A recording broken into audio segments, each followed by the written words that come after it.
episode 5 of Q&A with Cena. Alright, before I get started, I want to just pass on a little tidbit of information.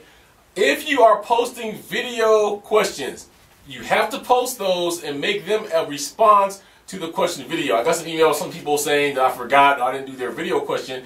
It's because if you don't post them as a video reply to the questions video, I don't ever see them. Okay, so make sure you're doing that, and then I'll be sure to get your video questions, and then we'll put those in. All right. So let's start out with the first question of the day. It comes from ThunderPower, and he says, "Are you going to be reviewing the MetalWorkz mesh heads?" The answer to that question is yes, I will be. I have them sitting in my house right now. The only problem that I have is right after I got on my Xbox, decided to go on the red ring of death. I've tried to have it fixed 2 or 3 times and no avail, so I'm going to have to go pick up a new one or wait for Microsoft to send me one back. But as soon as I get my Xbox 360 back, the MetalWorkz mesh heads review will be up. I haven't even had a chance to play with them or test them because my Xbox went down as soon as I got them. But the answer to your question is yes, I will be, so look out for that. From the way they look right now, it looks like that GHWT Mods is going to have a little piece of competition. So look out for that review. It's coming pretty quick, okay? Alright, next question is from Cena 1992. He says, "Hey Cena, I was wondering if your Guitar Hero World Tour guitar pick has broke, because I have had 2 guitars and the pick was broke on both of them. Only the down pick broke. He can still pick going upwards." Then he says, "A note, you can fix this problem by buying a 2-way switch at Radio Shack." So that's your tip. If you have this problem, 2-way switch at Radio Shack will fix it. My answer to that is no. But my Guitar Hero World Tour guitar has went down because the yellow fret button stopped working. I did have this same problem that you're having with being able to pick downward on a Gibson that I had to replace, but not on the Guitar Hero World Tour guitar as of yet. Okay. All right. Next question is by Fizz Runner, PHS Runner at 29. He says, "Hey Cena, I was wondering if you could full combo any song in RB1 or RB2, what would it be?" Right now, if I could full combo any song, it would have to be "Won't Get Fooled Again," because that song haunted me forever to get me out of the endless set list on Rock Band 1. So that would probably be my pick for that. Alright, next question is from Guitar Master 77. He says, "Cena, I have been looking in the market for a new gaming headset for Xbox 360, but I can't find a reliable review of any of them. Could you possibly do a review on a major gaming headset such as a Turtle Beach or an Astro A40? The funny thing is, before I started doing these reviews, I actually had a Turtle Beach, and I returned it the same day because I didn't like it. It was wireless, which I loved, but it always cut out on me and cut in, and the way that it was performing just wasn't worth $100. And I moved it all around, made sure it wasn't in the way of anything, made sure it was getting a direct frequency or a line of sight for the frequency. Everything was good, but I returned it the same day. I really want to review the Triton, which if you guys watched the WCG Ultimate Gamer, that was the headset that they use, which is a 5.1 Dolby system right in your ear, and as he mentioned, the Astro A40. So I am trying to be in contact with both of those companies to see if they can send me a review unit, because right now the Astro A40 has a price tag of $250 and the Triton has a price tag of $160. So if I can just get my hands on one long enough to do a review and send it back, that would be cool. I do plan on buying one of the two, probably the Triton here, hopefully down the road in the future. But as soon as I can get my hands on one, I'll be more than happy to do a review for you. All right? Okay, the next question is coming from ReallyJP. He says, "Hey Cena, my question for you is, have you met any of the top rock band drummers in real life? Are they pretty chill, or are some of them like unapproachable?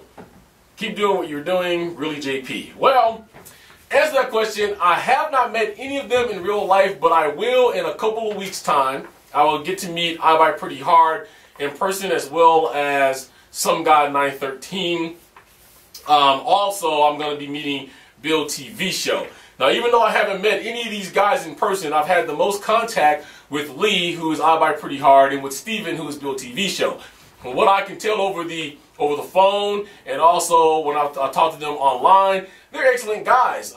If you're fans of either one of these two guys, you're fans of the right guys. They're nice, they're considerate, they know they're good, but it doesn't go to their head. We had an earthquake here yesterday, and the first person that sent me a text message was Bill TV Show, Steven, asking me if I was okay because he heard there was an earthquake down here. So these guys are really cool. I can answer this question more in detail for you when I get to E3, because they're going to be hanging out with E3 with us, and hopefully I'll be getting some interviews and stuff like that. Some of the rock band drummers and singers and guitarists are very unapproachable. I'm not going to mention any names here tonight, but there's a particular drummer I just don't care for. And if you know me for a long period of time, you know who that person is. But there's a lot of people that this game goes straight to the top of their heads, and they think they're better than anybody, and they won't talk to you. I Ride Pretty Hard has been featured in newspapers here in my area. He doesn't even live here. He's been in the LA Times. He's getting offered guitars by Pepsi. Bill TV Show, Steven, is auditioned for American Idol. From what I know, he's going to go back and do it again. He sings in a band. He's always singing if you go to his YouTube, and the boy's good. So, and they don't let this go to their head. So those are my two favorites, but I'll be sure to let you know how it is in person once E3 comes along. Thank you very much for that question. All right, next question is from KixiePo03. He says, hey Cena, I have a question for you. I was wondering, in your opinion, what is the best guitar controller for Rock Band 2? I've been trying to get used to the big keys of the guitar, but just really hard. I use the solo keys to play because I just can't get used to the big guitar fret keys. Please get back to me when you can. Thanks. Well, here's the downside to that.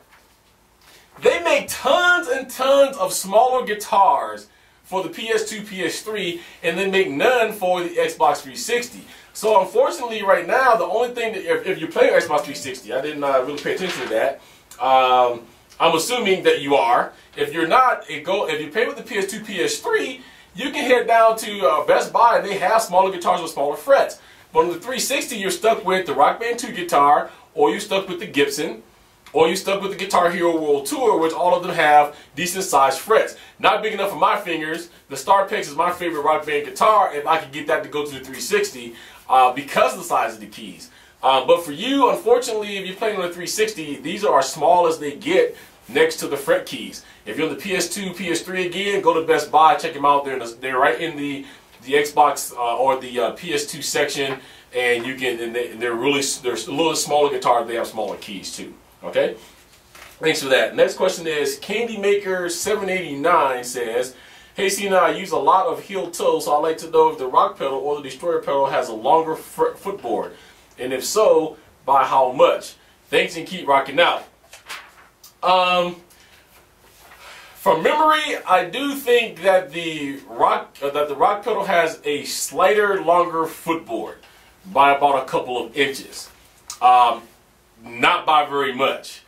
They both are decent sized footboards coming out widthwise and lengthwise, but the rock pedal is just a little bit longer. If you're doing heel toe and you like to have your toe right up towards the end, then the rock pedal will probably be the best bet for you without running into the chain. Okay. All right. Next question is 93 Winston JEC says, with the Excel pads, is there pretty good rebound because my Rock Band 2 stock drum pads are bubbled up and I have no rebound? I'm gonna answer that. Then I'm gonna give you guys kind of like a little tip. Yes, the Excel pads does have very decent rebound, very good rebound. The other thing though is this: a lot of people rely on pads and drum kits to give them rebound. Here's a secret for you. Most drummers create their own rebound. Matter of fact, when I got into drums, finally got a good decent kit like the Ion, I had to stop creating my own rebound. Maybe I'll do a real talk or a session on this, which is basically proper drumming techniques and how to hold the sticks. But if you're holding your sticks properly, the drumstick itself is going to create its own rebound. I can create rebound off of a pillow with feathers in it. Okay, and so once you learn how to create rebound and manipulate your wrist, some of those drum sets will be too much rebound for you. But in your case right now, yes, it has very good rebound. Like I said, on one of my pads, it bubbled up on me really bad, which is the red pad, and I ended up cutting off the red pad and just putting the XL pad on there. And you can't tell any difference. If I did not know that I cut it off myself, I would think that the red pad is still underneath there. So the XL pad has decent rebound, so if you're going to pick those up, I would suggest you go ahead and do that.